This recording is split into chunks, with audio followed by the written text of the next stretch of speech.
Part 1. They didn't arrive as criminals, they arrived as survivors. The shadow crosses the ocean. The American Mafia did not arrive loudly. It came in silence, hidden among millions of immigrants fleeing Sicily in the late 19th century. They carried more than hope, they carried ancient codes born from fear, revenge, and survival. In America's poorest streets, these secret brotherhoods offered protection where the law failed.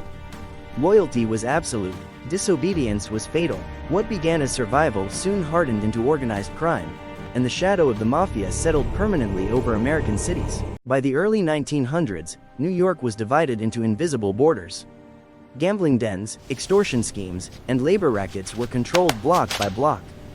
Police were bribed, witnesses vanished, and bodies appeared without explanation. The Mafia ruled through a simple truth: speak once, die once. The Code of Omerta was not tradition, it was a death sentence written in advance. Crime was no longer chaos, it was order enforced by terror. One law turned criminals into kings overnight. In 1920, America banned alcohol. Overnight, the Mafia became rich. Trucks of illegal liquor crossed borders, speakeasies filled city basements, and gunfire echoed through the streets. Prohibition created a black market worth billions in today's money. Rival gangs slaughtered each other for control, while the public drank in secret.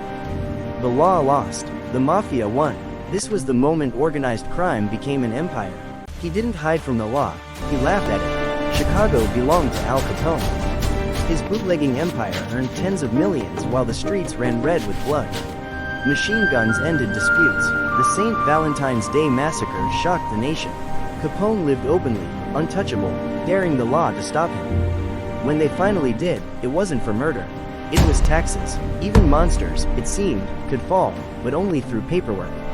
Murder needed permission, and profit came first. In New York, Charles "Lucky" Luciano rebuilt the Mafia after years of bloodshed. He replaced chaos with structure. 5 families, 1 commission. Murder now required approval. Violence became strategy. Crime was run like a corporation. Profits shared, wars avoided. This system gave the Mafia decades of power and made its leaders nearly invisible.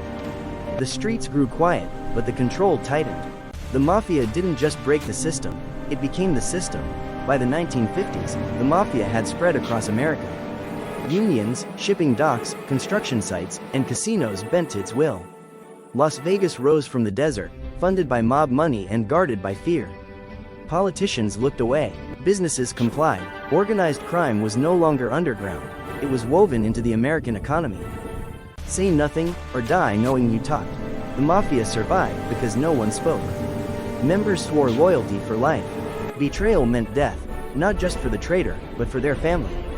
Witnesses vanished, trials collapsed, bosses gave orders without leaving evidence. Silence was stronger than guns.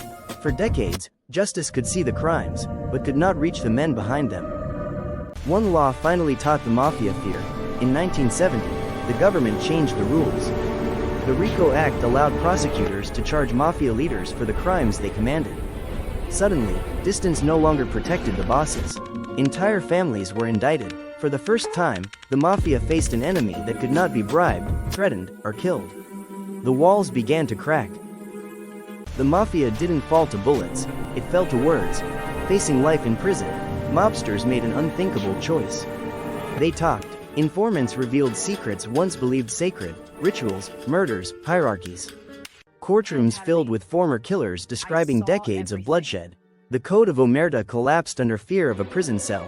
The Mafia wasn't destroyed by the government, it was destroyed by betrayal. Every empire falls, even the ones built on blood. Today, the American Mafia still exists, but barely. Its power is fractured, its leaders monitored, its influence reduced to shadows. The era of untouchable bosses is over. What remains is a warning etched into history.